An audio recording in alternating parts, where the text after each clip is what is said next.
before we get started, this is going to be a relatively hands-on workshop. I'm not going to be doing too much of the work for you. And we're going to be playing games, so you're going to want to do that with someone. So I would strongly recommend picking up your stuff, moving, forming groups of 4 or so, at least one other person. It shouldn't just be yourself. I mean, if you really want to play against yourself, that's fine. But we're going to be playing, which you'll need another person for, and then we're going to be trying to figure out how to win those games. Maybe you'll want more people, more ideas, better ideas, that kind of stuff. So go ahead and introduce yourself to the people who you're going to be playing with. I'll give you a couple minutes, and then we'll get started.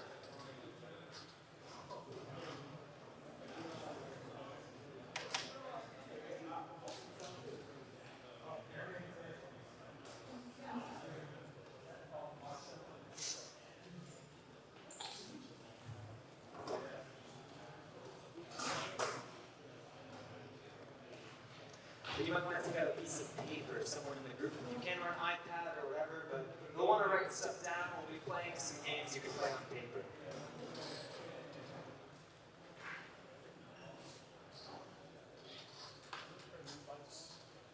That'd be awesome. Yeah.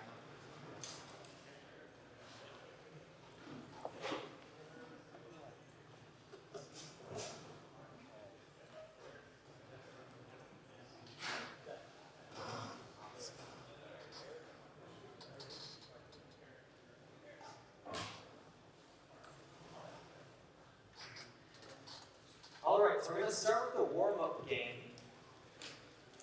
We're going to start with 21, say, Satoshis in front of you. Not actually, it could be pebbles, but Satoshis is more fun. And each turn, you're going to play with one other person, so you'll have to pair up. If you have an odd number, maybe one person spectates per game, where they play themselves. But each turn, you can take 1, 2, or 3 Satoshis. Okay, I'm going to use pebbles, because it doesn't matter how many pebbles you take, and you want Satoshis, you don't want pebbles. But, so for example, as a turn, I could reduce this to 19. I've taken 2 pebbles. And then my opponent could take it down to 16. They took 3 pebbles. Then I can take it down to 15, and we continue. And you want to be the person to take the last pebble. You want to be the person who says 0. If you say 0, you win. You're counting back from 21 in either 1s, 2s, or 3s. So I encourage you to play this a bit with the people around you. See if you can find a way to always win. Which player can always win? And then I'm going to keep adding wrinkles to this game until it's interesting. And wave me down if you have any questions about how the game is played. I'll come to you.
And I highly recommend playing a full game through before trying to analyze what the best moves are, yeah?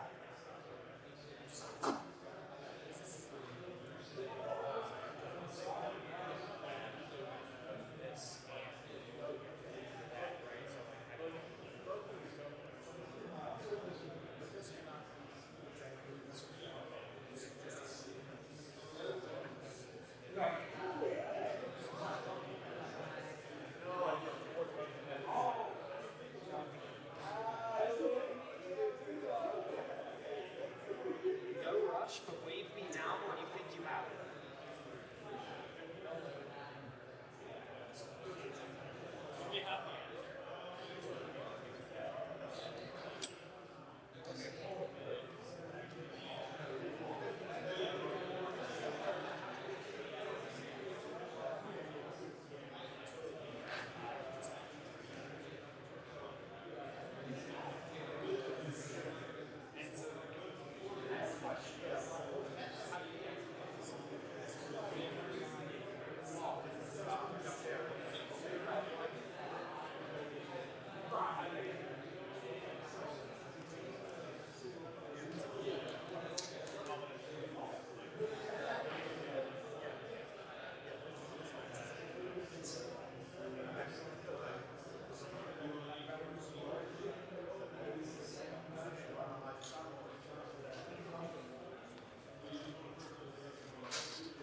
attention. Cool. I left this for you as a starting point, if you like. Do you want to take the mic? Okay, we've got a proposed solution. So, hello, okay. Given that the only 3 moves that you can make are up to 3, you want to find yourself in a position where you're in one of these 3 options, which, given that the other person can't make the move 0, like, you want to leave them with the move of 4. And it turns out that if you keep going, these sort of poison pill moves appear every 4 all the way up. And so if you're starting with 21, the correct first move is 1. Down to 20. Which puts them down to 20. So now whatever they choose, 1, 2, or 3, you can give the complementary move. So if they choose 2, you choose 2. If they choose 3, you choose 1. If they choose 1, you choose 3. And you put them back on the ropes, all the way to 0. Great, I love it. Cool, so yeah, 4 can reach these things, but it can't reach 0. So it's like the new 0. And then these can reach that, but this one can't reach that. And so on and so forth. So hopefully we also know how to play if I was like, what if we started with 21 million pebbles? Well, who would win in that game? The first player or the second player? What do people think? Second player, right? It's a multiple of 4, so they'll move off of a multiple of 4. Second player will move them back on. And all the way down they go. All right. So first drink, yes, what's up? So we were thinking that because both sides, if they know the solution, we know that the game's unfair, is there a combination of numbers that makes the game fair? That's a good question. Is there a number where both players have a chance to win, I assume is what you mean, by making... More possible moves. Right. Both of them have, like, a way to compete. What do people think? So, anyone have any thoughts on the matter? Yeah. Let's say no, there's no randomness involved, so you can always know the full tweet beforehand. Yeah, so for this game, as was just explained, if the number is a multiple of 4, we know that the second player always has a strategy in order to win. And if it isn't a multiple of 4, then the first player can always make it a multiple of 4, and that's the winning strategy, just always make a multiple of 4. And so we know that we can kind of partition all of the games. We've got the multiples of 4, which are all second player wins, previous player wins. And then we have everything not a multiple of 4, and that's all the first player wins, or next player wins. And yeah, in some sense it's kind of unfair. We're going to be studying games where one of the players has a winning strategy. And we're going to see, because I'm going to make it more interesting games. Maybe we'll even get to some open games where people don't know who wins. But there is this open question of who wins. Of course, once it's solved, why would you play it? Not much reason, but, you know, in theory, like chess and checkers are kind of games like this, where like, in theory, there is going to be like, not an interesting outcome if you knew everything there was to know about it. There's just too much to know, is the issue. Yes, this is the nature of combinatorial games. There will always be a player with an advantage in our situation, where both players have the same moves. But good question. All right, so my first drink, what I'm going to throw at you, and we won't spend too much time with this, is what if, as a move, you can put pebbles that you've taken back. So you keep track of the pebbles you've taken, and you put them back as a move. So like, first person from 21 does the right thing, puts it down to 20. Their opponent takes it down to 17. They do the right thing, they move it to 16. Now, since the opponent took 3 here, they can add, say, 3 back as a move. And then you keep playing. So my question is, how do you win now? And I'll send you back to your groups. And if you have any questions about the game, wave me down.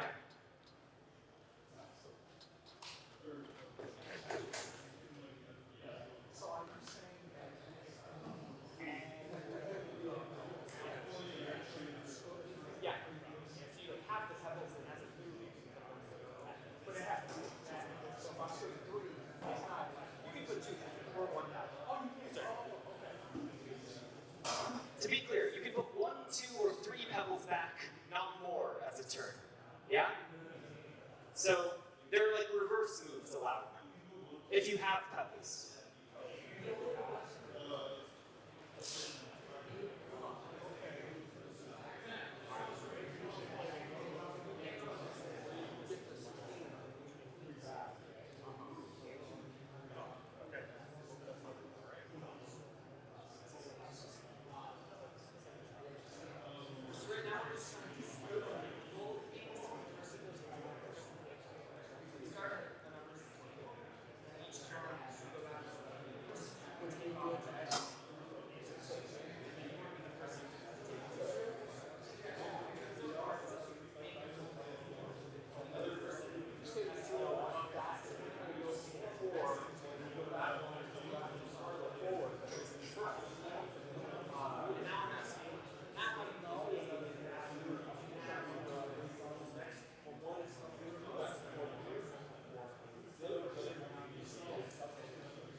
Are you bringing your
you want to be the person taking that move? We solved that problem. The solution was you can take that move with power, and the other person takes, they take it down somewhere above. You take it to 12, and then you go 11.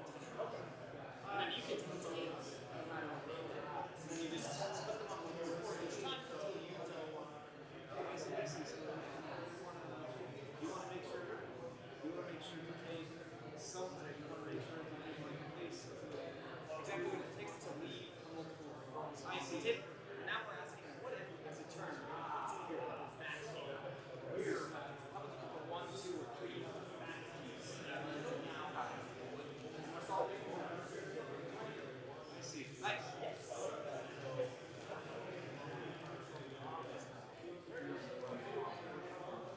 So my question is, it feels like this is definitely still unfair, but the question to me is, does this converge to like where this is?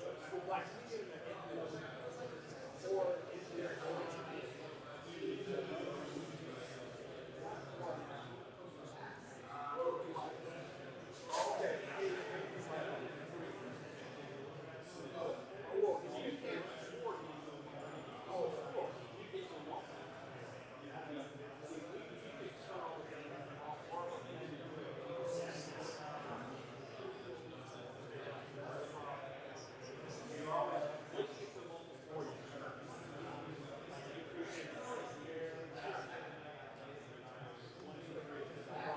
so it does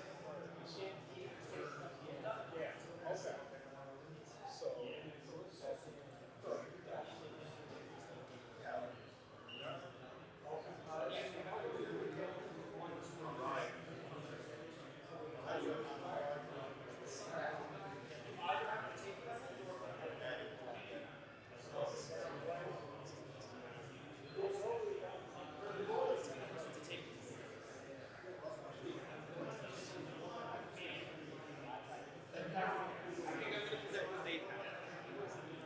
All right. Can I have your attention again? We have another proposed solution over there. Jack and his group have proposed that nothing changes. You keep putting your opponent on multiples of 4, and if your opponent adds pebbles, you just take them away. And eventually they'll run out of pebbles.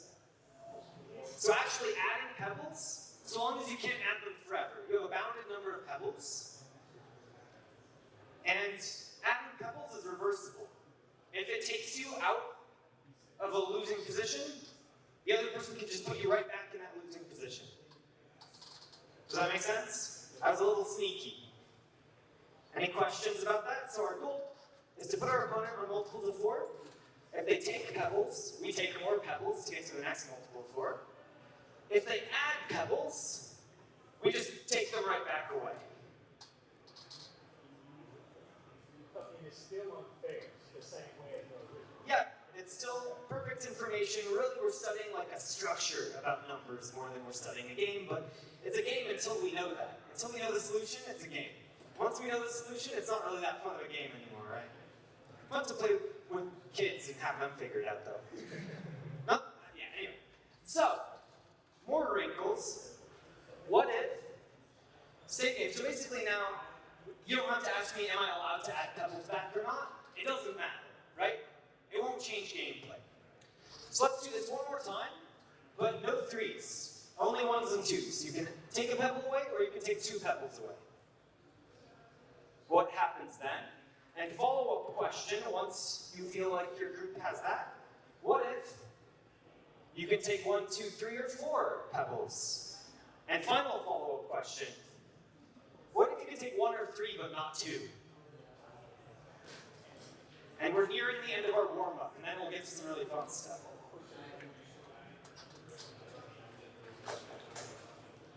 And for these scenarios, no addition, just subtraction. It doesn't matter. If we have additions, we can just take them away. Yes, so either one. Gotcha. Okay. Okay. So, right.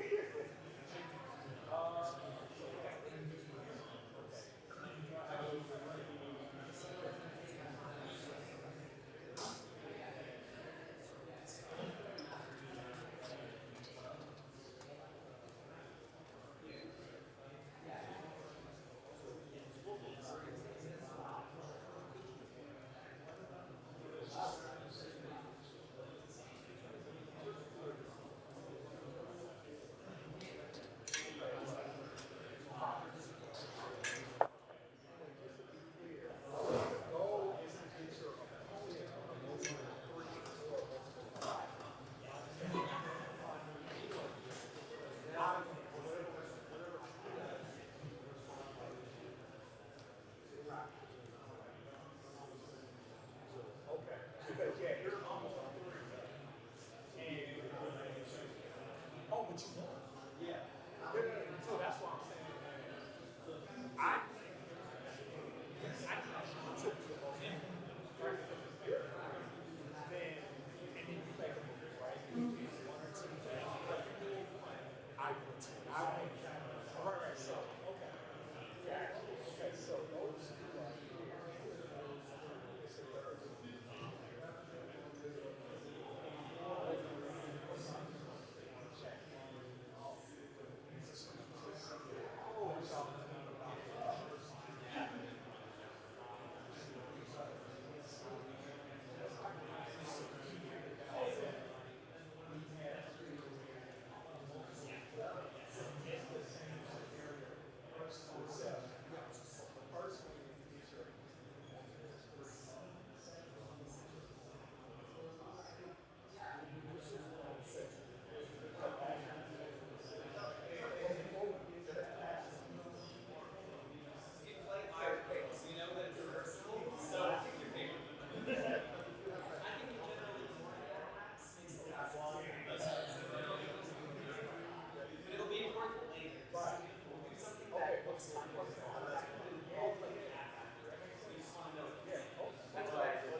bunch of groups, and a bunch of groups agree on at least the first couple solutions. So for the first one, where you're only allowed to take 1 or 2, well, that means that 1 and 2 can go to 0, but 3 can't.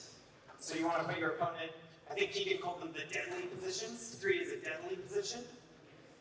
And then 4 and 5 can reach 3, but 6 can't. And so on and so forth. So you end up getting multiples of 3. Last time it was multiples of 4. This time it's multiples of 3. So if you're at 21, you've lost. Second player wins. Okay. For 1, 2, 3, 4, I think a similar thing happened in most groups, or at least some groups, where 1, 2, 3, and 4 can all reach 0.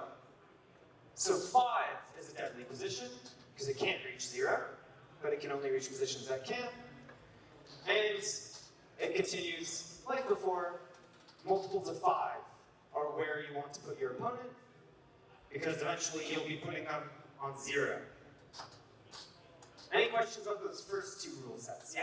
Are there other multiples, like for that second scenario, if you get a multiple of 2, would that also work? So for example, if you're at 4, you could just take it to 0. So that would be first player wins. 4 isn't deadly. You have a way to win if you're on 4. Okay.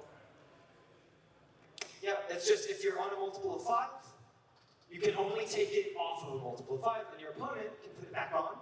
And 0 is a multiple of 5. It's 0 times 5. And so you end up winning. All right. At least one group back there noticed that if you're only allowed to take off 1 or 3, you always take off an odd number. Right? So if you start off odd, now you're even. And your opponent can only take off an odd number. So if they were even, now you're odd. So actually, we've got 0 is deadly, of course. 1 can reach 0. 2 cannot. It's deadly. Right? If you're playing with 2, you have to take it down to 1. You can't take more pebbles than there are. If you're at 3, well, actually, you can reach like multiple deadly positions, but either way, you're winning. And if you're at 4, you can only reach 1 and 3. You can't reach any deadly positions. So you're deadly. So in general, every position is either deadly or not deadly. 0 is always deadly. If you can reach 0, or any deadly, if you can reach a deadly position, you're not deadly. And if you can't reach a deadly position, you must be deadly. That's the rule. And of course, 0 can't reach anything, so it must be deadly. Can't reach a deadly position. Okay. So in some sense, like the 3 didn't even matter. If I asked you just 1, and you take turns going back and forth, it's the same exact story. You want to go on multiples of 2. And we don't have time, but if I gave you a general rule set, you'll notice that like the first number you skip is really the one that matters. So here, the first number we skipped was 3, and it was multiples of 3. Here it was 5, and it was multiples of 5. Here, the first number we skipped was 2, and it was multiples of 2. All right.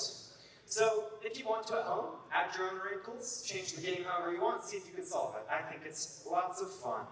But let's move on to our next game. So our next game is played on a chessboard. It's okay if you don't know anything about chess. It's just a grid.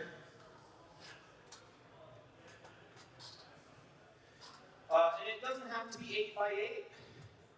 It can be whatever size you want. I'm not even counting. Okay. And what you have is a rook. That's the little castle-looking one. I don't actually have a rook up here. I have these little magnetic circles. Okay? So say that I have a rook up here. Now I'm going to say it's not like a normal rook. Rooks go in a straight line. But I'm going to say you can only go to the left and up. No to the right or down. So the legal moves are here, here, here, here, here, here, here, here, here. Those are your legal moves. And my question is, say you want to be the person to put the rook in the top left corner. Eventually it's got to end up there, right? You've got to move it at least one square each turn and make some progress in that direction. So my question is, depending on where you start, so maybe solve it for a couple different starting positions, how can you try to be the person to make sure you put it on that top left corner? And to learn our lessons from the last time we were solving games, maybe start with pretty small examples. Put your rook up near it somewhere, and work your way out. Question? Yes. How many squares are we allowed to move? Any amount of squares in these two directions. Oh. Yep, I'm not doing the 1, 2, 3 thing anymore. You can just go to any of these dotted spots, and so like one move would be to take it here, and then my opponent could take it like here, and then you keep going. Going back and forth, making one move as far as you want in these two directions. Of course, you can't go off the board. Cool. If you have more questions, feel free to wave me down and I'll come around.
Yeah, and I might recommend making like a little graph thing, and then if you want, rather than drawing on it, like tear off a piece of something or use a little token so that you can reuse the board.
All right.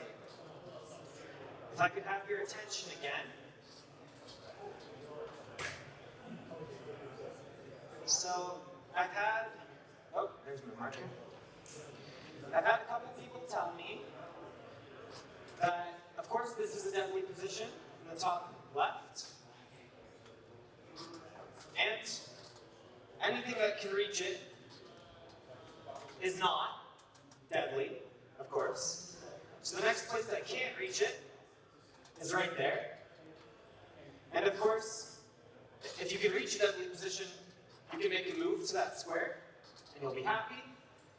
And so it'll turn out that the diagonal are all the deadly positions. You want to move it onto the diagonal, your opponent moves it up, you can move it back on. You keep going until you move it back onto the diagonal all the way at the end. So you'll notice kind of a pattern. All of our arguments have gone something of the form. There's a strategy that you have where if your opponent makes a move, you're guaranteed to have a move, right? If they move you off the diagonal, the game can't be over. So you can move it back on. And if they move it off a multiple of 4 from earlier, you can move it back on. Because 0 is a multiple of 4, so the game can't be over.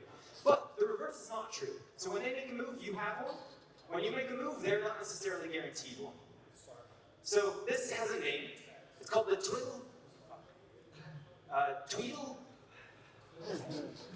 Yeah. Well, I wrote TD, great. Tweedledum-Tweedledee principle, Combinatorial Game Theory. And it says that if you have a strategy where your opponent's move guarantees yours, and whoever makes the last legal move wins, then you have a winning strategy. But I also just like to tell people that there's this thing in math called the Tweedledum-Tweedledee principle. But okay, so this is cool. I could, if we had more time, ask you, what if the rook can only move like 1, 2, or 3 in these directions? And then you can see that this is kind of actually secretly just a wrinkle in our last game. Because if you start with the rook somewhere on the top row, then that's just the game we were doing earlier. Now, if I ask you, from the game we were doing earlier, starting with 21 pebbles, if you can take any number of pebbles, who wins? It's the first player, right? It's kind of a silly question. So I've added this dimension to kind of make it a little bit more interesting. But in general, the game I really want to talk about is called NIM. And it's this, but more dimensions. So instead of drawing them, let's use piles, separate piles of pebbles. So you could think of the rook game as having 2 piles of pebbles. One for how far up and down you are, one for how far left and right you are. And each turn, you can pick a pile and take as many pebbles as you want from just that one pile. Does that make sense? That's 2 pile NIM. So for example, if it started right here on our chessboard earlier, 2, 3, 4, 5 down, and 1, 2, 3, 4, 5 over. I guess that was on the diagonal. It wasn't though. Okay, it was 5 and 6. And then each turn you decided whether to move it up and take away from its height, or to move it to the left and take away from how far over it was. And you want to be the person to take it to 0, 0, all zeros. You want to take the last pebble. So each turn, you can take as much as you want from any one pile. And so what you want to do is you want to make the piles the same. Right? That's the diagonal. So if they're the same, you've lost, that's deadly. Because if you make a move, the other person will make the same move on the other pile. And it'll be the same again. And eventually they'll take it to 0, 0. So my next wrinkle for you, what about if we had another pile? So you've got 3 piles. So you could play this with a rook in 3 dimensions, but I can't draw that well. So we're just going to use piles of pebbles now. And you can take as many as you want from any one pile.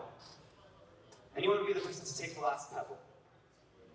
Now, I don't want us to solve it for 3 piles in general. That's actually quite a tall order. We will do that by the end of this workshop, but we're going to go about it a bit of a different way. What I want you to do is I want you to find out what the deadly positions are for some 3-pile positions. So say that one of them is just a pile of 1. 1 and then something and then something. Now I want to know which of them are the deadly positions. And then if I have a pile of 2 and then a pile of something and a pile of something, which values of something are the deadly positions? By which I mean second player wins positions. Is there something I can do to clarify what I'm asking? So we've got 3 piles now. Each turn you can take as much as you want from any one pile. I'm saying let's start small. Make one of the piles have like just 1. And then tell me how to win if one of the piles is just 1. And then if you figure that out, try with 2. And I'll come around and answer questions.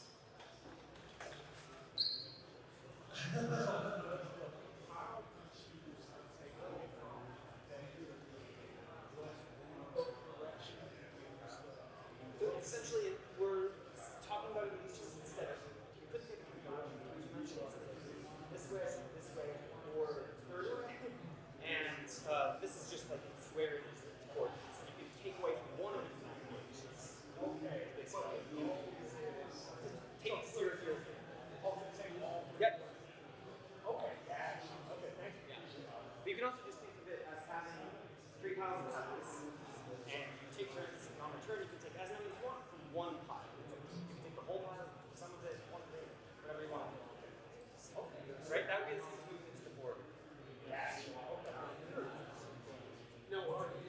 a situation where they're both equivalent and the same number?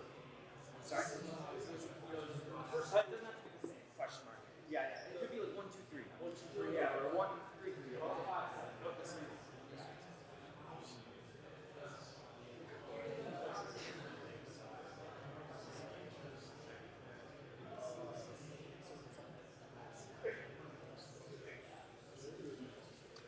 As a quick hint, if you have 1, 5, 5, like it is up there, can anyone tell me a winning move? Yeah, so if I have 1, 5, and 5 as my 3 piles, someone told me that if I take the 1 away, that's a winning move, because now you're in a deadly position. Remember, 5, 5, just 2 piles, is a deadly position, right? Because then if they take something, you take something on the same thing on the other pile. So if they go down to 3, 5, you go to 3, 3. If they go to 2, 3, you go to 2, 2, so on and so forth. So we're going to have to use our solution for 2 piles in order to solve 3 piles, I guess is what I'm trying to say. So you know what all the deadly positions are for less than 3 piles. And now I'm asking if I have 1 and then 2 piles, what are the new deadly positions? And of course, remember, deadly positions are positions that can't reach other deadly positions. So 1, 5, 5 can reach 5, 5. So it's not deadly.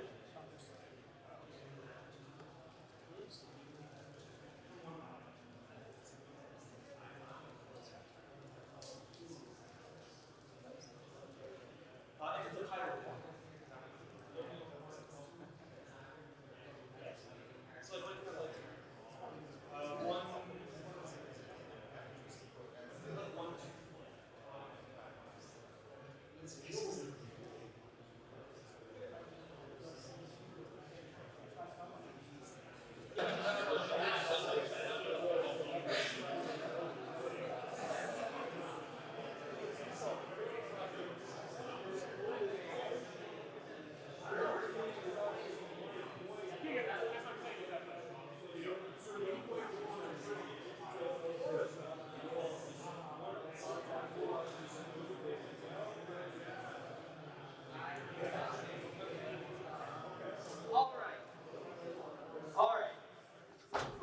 So,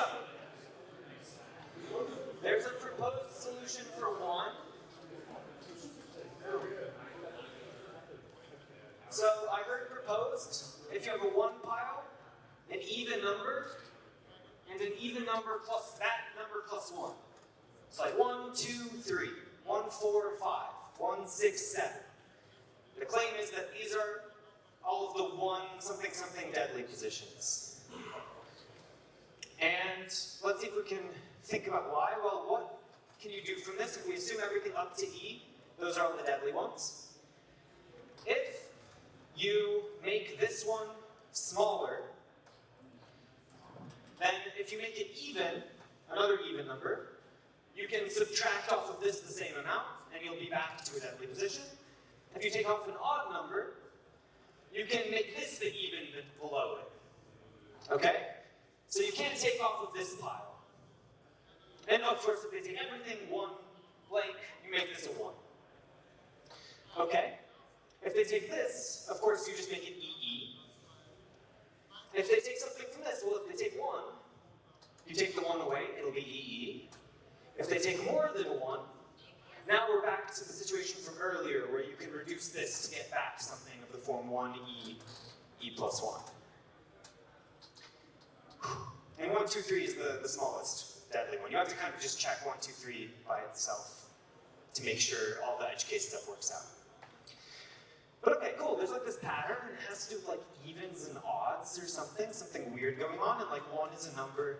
I heard some people talking about trying to add these numbers together or treat them like numbers somehow, and like, you know, 1 plus E equals E plus 1, like, I don't know, something weird going on there. But just to be clear, you can't actually do that, because like 1, 3, 4 is not winning, right? Because I can move it to 1, 2, 3. So the smaller of the 2 other numbers that are consecutive has to be even. Okay. So we have a nice solution for that. Well, of course, you know, ideally I'd love a solution if this was 2, and then we would have to do this whole process over again. And we'd use our 1 solution to come up with the 2, and then 3, 4. You know, I want to solve 3 piles, and I actually want to solve as many piles as I want. So let's take a step back. Let's try a new approach using some of the stuff we've learned. What I want to do is I want to reduce more piles of nim to equivalent games with fewer piles. So let me put it this way. Say we were playing the rook game again, which again is just 2 piles of nim. And I want to reduce it to having, I want to be able to take a position and say that it acts like some pile of nim, like a single pile. So say I have this here. The only legal move that has is to go here. This acts like 0, right? It's the end of the game. So if you can only reach 0, I propose that should act like a 1. This position can reach a 0 and it can reach a 1. That's like a nim pile of 2. In fact, okay, I'm being kind of silly because we said this is a way to visualize 2-pile nim. The top row is just 1 pile nim, right? One of the piles is 0, the other pile is just the values here. So I'm just going to fill that in. And likewise, if the other pile is 0, right? Since you're only allowed to move in this direction or this direction, meaning take from this pile or take from that pile, if you're in one of these squares, then you act like a pile of nim. Easy. Okay. Now you told me that this is a second player wins, right? 1-1, right here. 1-1 is on the diagonal. It's a deadly position. There's only one deadly position in single pile nim. What is it? 0. Okay, so that's going to be 0 for some reason. Why is that? Well, actually, we're not really reducing to single pile nim. We're reducing to single pile nim where you're allowed to put pebbles back. So what we're saying here is this position can only reach 1, but it can't reach 0. So that's actually like a 0, but where you could put a 1 in. Finitely many, well, once. Actually, not even finitely many times, very finite, just once. And then that can go back to 0. So let's continue this for a bit longer. Of course, if you can reach 0, and you can reach 1, and you can reach 2, that's like a 3, right? A 3 pile of nim can reach positions 0, 1, and 2. It has the same kind of game tree. This can reach 0, 1, but it can't reach 2, but it can reach 3. I claim that acts like a 2, where you can add a pebble to reach 3. So the first thing you miss is what it acts like. Right? In normal nim, in nim where you're allowed to add pebbles back, the first position you cannot reach is how many you have in your pile. So if I have 3 in my pile, I can reach 0, 1, 2, maybe 4, maybe 5, maybe 6, if I can add pebbles back in variants where you're allowed to add pebbles back in. But the minimal excluded number is what kind of pile you act like. And of course, it's symmetric. This can reach a 2 and a 3, but it can't reach 0. 0 is the first number it misses. It's like a 0 pile where you're allowed to go to 2 or 3. Now, the reason it's interesting to do this, instead of just marking deadly and non-deadly positions, right, 0s are the deadly positions, but I've added more information about my non-deadly positions, and the reason I've done that, you can play this with 2 rooks now. We know how to play 2-pile nim. If I have a rook starting here at this 3, and here at this 2, I know that I should move my rook on the 3 to a 2 spot. If the goal is to be the person to put the second rook in the top left corner. Right? So now we can play this game where we have multiple rooks. That's why I've added these numbers, because I wanted to ask you how do you play this with 2 rooks, where the person's put the second rook in the top left corner. That looks really tricky, but we've reduced 2 rooks to just 2-pile nim. Because we've reduced 1 rook to 1 pile nim. That's why I needed the extra stuff. Now the funny thing is, we know that the rook game is the same as 2-pile nim. So really, what we've done is we've reduced 2-pile nim to 1-pile nim. In other words, we have an operation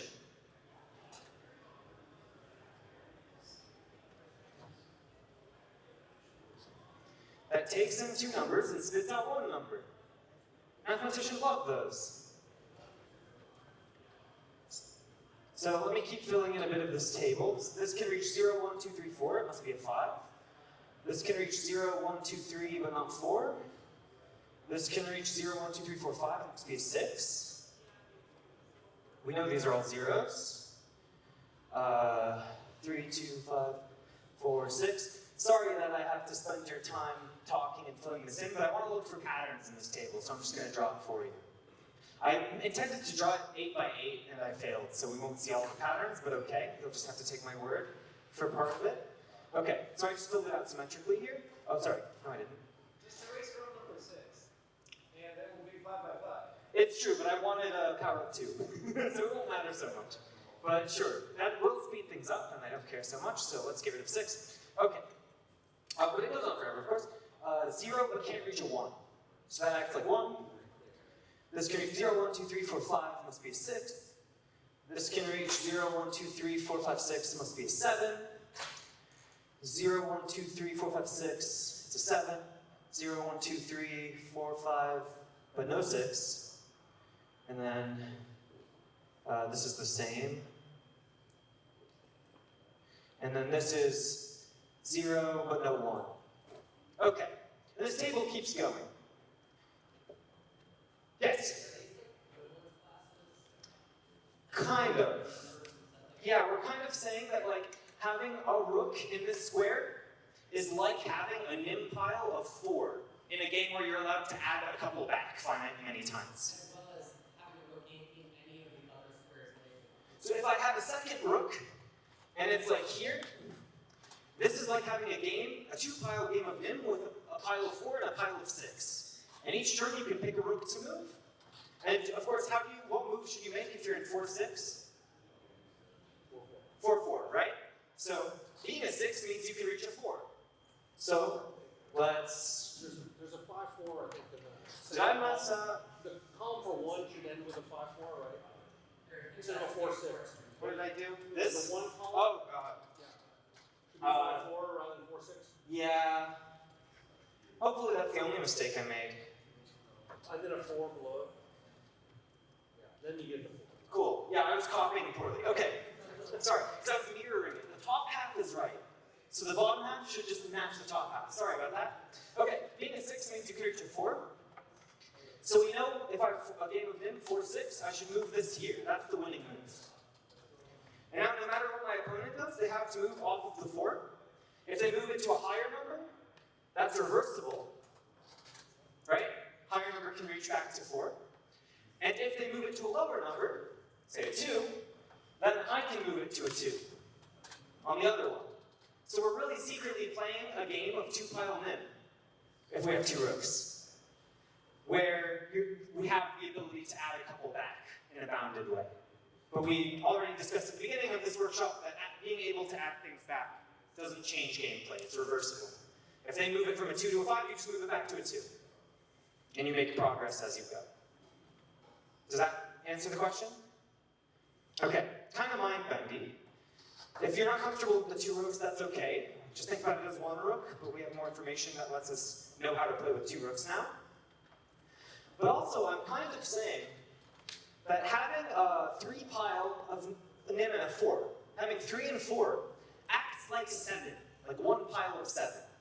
So 3, 4, 7, 3-pile nim should be a deadly position, right? Because if I have 3, 4, 7, if they take something off of the 7, say make it a 5, I move this to the 5. So that tells me I should move from the 3 to the 1. And now I have 1, 4, 5. Like we said, 1, 4, 5, deadly position. Right? If they take something not from the 5, say they move this here, then we'll make the 5 a 3. So we'll be in 1, 2, 3. So what we've done is we've reduced 2 piles of nim to 1 pile of nim. But that means if I have 3 piles of nim, well, take 2 of them, make it 1 pile using this table. Now you have 2 pile nim. Take those 2, put them together, 1 pile, and you just have to keep track of the translation. which can be messy, but a computer can do it all right. But my question, before we move on, well, okay, first of all, I'll ask you if you have questions about what this table means. I've been talking about how to use it and stuff, but let's start just, does everyone understand what the numbers on this table, where they came from? Like, how do I decide why this was a 6? It's because it can reach a 0, so it's not a 0. It can reach 0 and 1, so it's not a 1. It can reach 0, 1, and 2, and 3, and 4, and 5, so it's not any of those. But it can't reach 6. So what pile of nim, single pile nim, acts like that? And my answer is a pile of 6 pebbles acts like that. I can go to 0, I can go to 1, I can go to 2, 3, 4, 5, but not 6. And even if I could reach 7, so like here, for example, that's a 6. It can reach 0 through 5.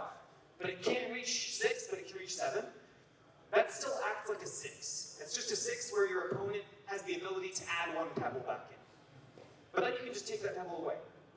So at a high level, the numbers represent the smaller problem that it reduces down to. Exactly.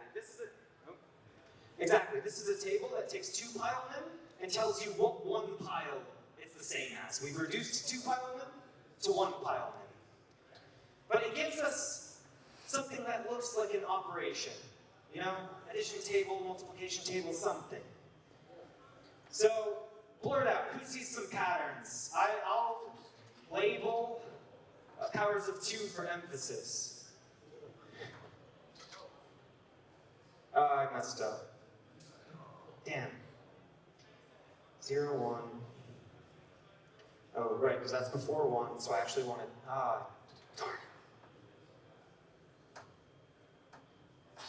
There we go. Ignore this one. I'll get out of your way in a moment. I just messed up. Okay. And then it keeps going. But anyone notice the pattern? Yes. Yeah. Well, first of all, I can see the one that it is near, basically around that diagonal. But also I can see that the highest numbers are found in the middle of the board. So you get the 7 and the 6. Yeah, so there's kind of this weird thing. If we look up here, it's this little checkerboard pattern. And here it does it again, but with 2 and 3. Same here. And same here with 0 and 1. So this, if this was like 0 and this was 1, it checkers it again. And then I claim that if I went down to 8, you'd actually get this whole pattern you see with 0 through 3. You'd see the same pattern with 4 through 7. Here, and here. And then you get this pattern again here. And it keeps going like this. Every power of 2 is just checkerboarding the previous powers and the next same number of numbers. So there's something like 2-y going on. So if you say we're doing a math PhD and had stared at far too many tables of numbers for some portion of your life, you would, upon seeing this pattern and noticing it, be like, aha, I should be writing everything in binary. Like, base 10 is obscuring my vision. I bet that this is some kind of scale-free pattern in binary. So let's write, I wish I had a second whiteboard. I should have just brought a second whiteboard. I could, but then I'll have to keep going back and forth. It's not worth it. Okay, I'll make you do it. So, binary practice. If you don't know how to write numbers in binary, we're only doing the numbers like 1 through 5. Ask your friends how to write the numbers 1 through 5 in binary, 0 through 5 in binary. And write down some equations like number, and then underneath it, plus number equals, and don't write plus. I'm going to call this circle plus. It's a plus with a circle around it. It's not plus, it's a weird cousin of plus. Okay? So for example, I want you to say 3 is 1, 1, plus 4 is 1, 0, 0, and circle plus, what does the table say? 3, 4 is 7, 1, 1, 1. Okay? I want you to write down a bunch of examples of what this table tells you in binary, and see if you can guess what circle plus is in groups. It's some kind of thing to do with the binaries of the numbers. I'll let you do it in groups. Give it a go.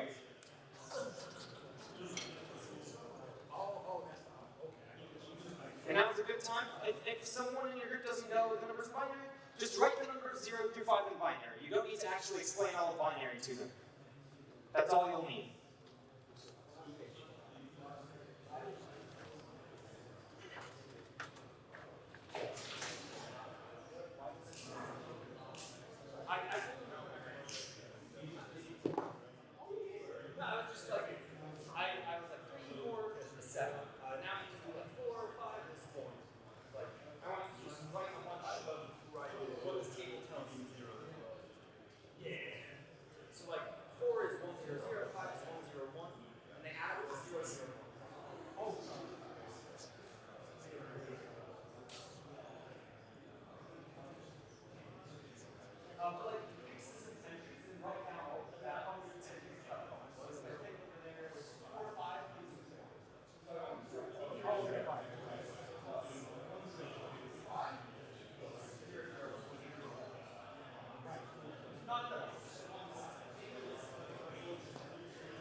All right. I have heard a proposal for what circle plus is. Who here knows what exclusive or means? Exclusive or, so in language, in English, we use or kind of funny. I can say, I am standing on this podium, or I'm standing down there. And that's actually an exclusive or. Only one of those can happen. It can't be both. Sometimes when people say or, they mean like two things that could also be happening at the same time. That's called inclusive or. Okay, exclusive or in binary is just if exactly one of them is 1, 1 means true, 0 means false. True XOR false is true. Right? 0 and 0 is false. 1 and 1 is exclusive, so that's also false. So an interesting example would be like 3 plus 5. Well, let's see what the table says. 3 plus 5 is 6, right? Because this is a 0 here. That's a 1, that's a 1, and 1 plus 1 is 0. So it's kind of like doing addition in binary, but where you don't ever carry over. 1 plus 1 is just 0 without any of the carryover. In other words, you just go bit by bit, and you XOR them. Weird. Okay. How much time do I have? I'll just tell you some stuff. Good work, everyone. You've worked hard enough. Here's some payout for you. Okay. So, first of all, this is correct. This table, turns out it's XOR. Now, why is that? Notes? Why is that? Okay, so let's start. Suppose that this is true. You notice it, you think it's true. Before explaining why it's true, let's just ask, how can you play nim perfectly with 3 piles? Or more than 3 piles? Well, what you can do is you write down here.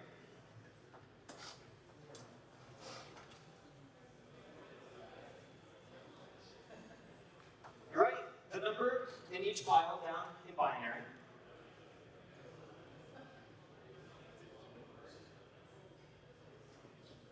So this would be the game 7, 9, 13.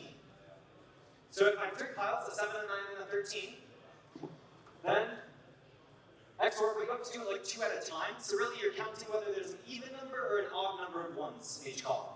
Right? If there's an even number, that's 0. If it's an odd number, that's 1. Because if you did it 2 at a time, like a 1 and a 1 gives you a 0. And a 0 gives you 0. 1 and a 0 is a 1, and a 1, 0. Here there's an odd number, here there's an odd number. Okay? So this acts like this pile, a 3 pile of single pile nim, I claim. And then what we want to do with the 3 piles nim is make it 0, right? So how do I make this 0? Well, in this case, you look up, you look at kind of, you don't care about all this 0 stuff. The 0 stuff you can ignore. You look at the first 1, and you just look at these piles. And since there's a 1 there, there's got to be at least 1 1 above it. Right? So you can just take from that. So I can take from this, and I take 3. So if I make the 7 a 4, that makes these 0. And that makes these 0. Right? It's all zeros and ones. You can always flip any bit from a 1 to a 0 by just taking one of the 1s in that column away. So I claim 4, 9, 13 is a deadly position. And the reason is, all of your moves make it non-zero. If you make a move, you change one of these rows to something else, that'll make this non-zero, and then I can make it 0 again. By just looking at the first 1, going up, finding a 1, and just flipping all of the relevant bits in that number. And then it'll be 0 again. So again, Tweedledum principle, every time you make a move, that guarantees I have 1. Right? If this XOR sum is not 0, I have a move. That makes it 0. And so the numbers are getting smaller and smaller. Eventually, I'm going to make it 0, 0, 0. So this is a solution. Even though we haven't proved that that table gives me bitwise XOR, independently, we've proven that using bitwise XOR gives you a solution to multi-pile nim. Okay? So we know how to solve multi-pile nim. If you're playing with 100 piles, you can tell your computer, write them all down in binary, do bitwise XOR on each column, look at the first non-zero thing, go up, find one of the rows, one of the numbers that has a 1 there, and flip everywhere where you have a 1 down here. And that corresponds to taking away from that pile. And now, this XOR sum, the circle plus, goes to 0. And then they do something, it makes it non-zero. Because they flip some bits. And then you make it 0 again, and then back and forth and back and forth. Eventually, it'll be 0 because it's really 0 plus 0 plus 0 plus 0. So we've solved multi-pile nim. We've also, all of our previous games, I bet you could now figure out, just like we took that table for the rook game, and we said this acts like a 0, this acts like a 1, by using minimal excluded thing. The first number you can't reach is what you are. If you do that to any game tree, for a game where both players have the same moves, that's a reduction to nim. And we've solved nim. So we've solved all of those games. If I told you instead of a rook, you do a queen, you're allowed to move diagonally. You're allowed to take from 2 piles the same amount if you want. We can solve that as well. We draw the checkerboard. We start with 0, and then you put the first number you can't reach. That makes it single pile nim. Now we can play with as many queens as we want, because that's just multi-pile nim. And it tells us what moves to do on the board. Now, limitations. We've reduced, given a game tree, any game, to nim. Single pile nim. Nimbers is what we call these. This is Nimber edition. Nim is the game with the many piles. But sometimes game trees are like exponentially really bad. So they're still unsolved games. We know how to brute force turn it into nim, but it doesn't satisfy some structure. With the queen and with the rook, it like is in a grid and you can easily visualize all of the possible moves. And there's a bunch of structure to those games. Whereas there are other games where the move you make changes the board. And so the game trees get really big and it's not easy to see what the nimber is for a position. And that's why it's hard to solve. I can give you an example, except for I'm worried about running out of time, so I'll either do it later or you can come catch me later and ask me about the game Chomp. Or you can Google it, it's very fun. Okay, but I also wanted to justify that actually this table I wrote down earlier was bitwise XOR. And the reason is, what the table actually was. Like, how did we define what the numbers were? A plus B, circle plus B, was equal to the minimal excluded number in C plus D, where C is less than A, or D is less than B. So basically, if you reduce either A or B, so you pick one of them and you reduce it, then whatever the table said that was. So this is a recursive definition. And we start with 0 plus 0 equals 0. Easy. And then we say that for every other number, you take the set of everything you can reach, and you take the minimal excluded number. And that's just definitionally what this is. Now it turns out that this also defines bitwise XOR. This is a property satisfied by bitwise XOR. Why? It's actually exactly our solution to nim. It's because whatever it adds up to, that's a number, bitwise XOR, it gives you an actual number. And it has the property that I can pick one of the rows and reduce it to any number from 0 up to this number. Right? I said, look at the first one, go up to a row that has a 1 there, and flip bits to make it all 0. But you don't have to make it all 0. You can make it any number from 0 up to what the bitwise XOR is. So for example, if this was a 3, like it was, before I changed it, this said 3. Bitwise XOR gave me 1, 1. So I told you, you go up. This is actually my only option. Sometimes you get multiple rows that have a 1 in that column. But here I just have this option. So I know I'm going to take from this pile. I said to make it a 0, flip all the bits. But you don't have to do that. If I wanted to make it a 2, I would just flip this bit. If I wanted to make it a 1, I would just flip this bit. I can make it any number less than what it is by flipping from that row. And that's exactly what the minimal excluded number of when you take the sum reduce one of the numbers is. So it turns out that another really, really weird way to write down a definition for bitwise XOR is recursively as the minimal excluded number in this table.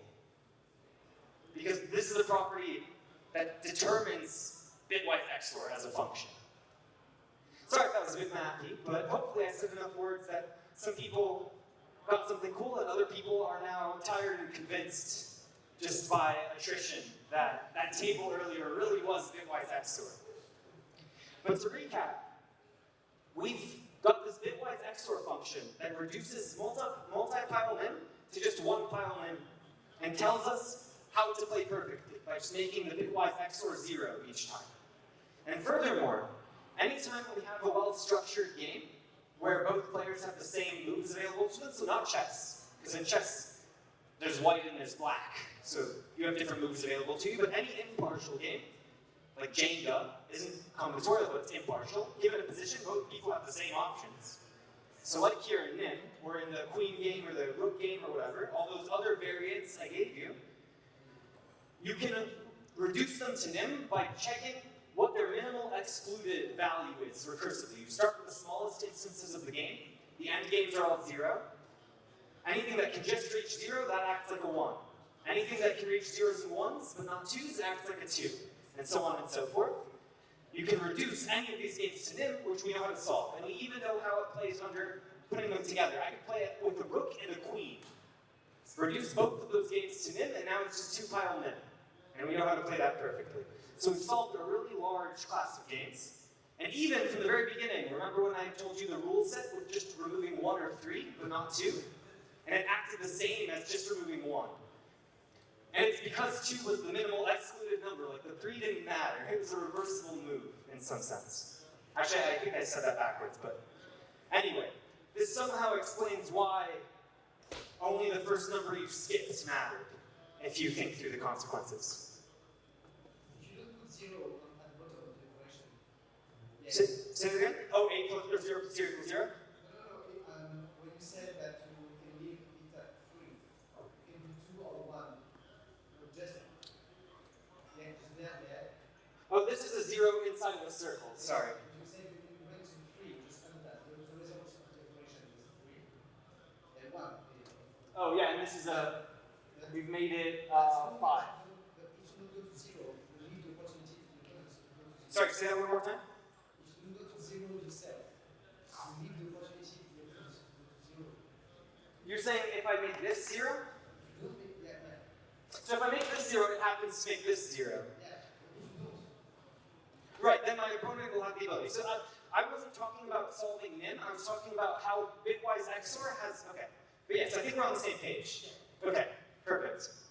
Any other questions? We're right on time. Yeah, what's up? So this is kind of a larger question of like, if we wanted to go further in exploring game theory and perhaps like learn about how to model situations as a game, Yeah. and general techniques for analyzing it for fairness. Yeah, great question. What resources would you recommend? Yeah, so first of all, if you just want to review what we did today, this is called the Sprague-Grundy theorem. It was proved in the 1930s, so less than 100 years ago, I guess. And that's nice, I guess. Now, for a treatment of, this is called combinatorial game theory, these kinds of games. John Conway wrote, with some other authors, a 4-part series of little books. They're a bit technical. I don't know of great non-technical resources, but they're called Winning Ways for Your Mathematical Plays, 1 through 4. And most of this that I've done today is scattered throughout those. I picked them out. Could you repeat that? Winning Ways for Your Mathematical Plays. and do you have any example of real application of this to games or sports or? I can destroy children at these games. I can usually do it in my head because they don't pick big enough numbers. I can just do it to binary in my head and I just look awesome. Best babysitting gig ever. I understand what your question was. I'd be kind of surprised if there wasn't some weird one. It's certainly not the main thing people have in mind. So I'll tell you, historically, the reason combinatorial game theory came about was because people wanted to understand what the hell is a good position in Go. Like if you ask a Go grandmaster, why'd you make that move? They'll be like, it had it balanced the board. And like, that's not very satisfying. Now, chess used to be more similar. It's a bit better these days, so we have like more concepts and stuff. But in general, combinatorial game theory was a reaction to these really complicated games, and we were like, whoa. Let's see if we can solve some simple stuff first. We can solve dots and boxes, we can solve checkers, we can solve NIM. And there is just ongoing research on more and more complicated games, but I think fundamentally the motivating thing for most people is they want to like solve chess in 200 years or something. But yeah, that said, I don't actually know the answer. Like I would be kind of surprised if there weren't certain situations, because this really is just studying structures, right? Like, this is just a weird perspective of bitwise XOR. You can think of describing how 2-pilemin relates to 1-pilemin.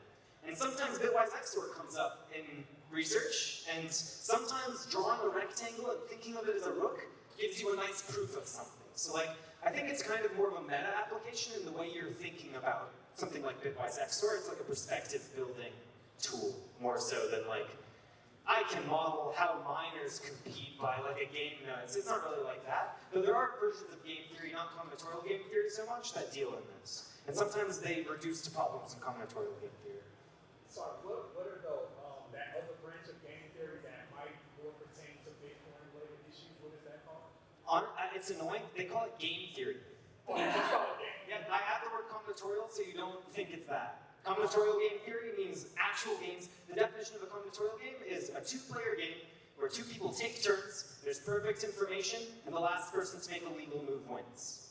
That's the definition of a combinatorial game. Whereas, simultaneous, non-cooperative games are like the prisoner's dilemma, and then there's more complicated, more adjectives. People just add adjectives to game theory, but game theory usually means the economic kind. Okay. Do you have any introductory resources for that? Not off the top of my head, but I can look it up later. It is 4:02. We nailed it. I went 2 minutes over, but I don't see Andrew. Hopefully he's close. But oh, he's next door. I just have this room. Okay, cool. Well, it was a pleasure doing this with you. I enjoyed it. Have a good day. There's some chessboard set up back there if anyone wants to play. It's a combinatorial game.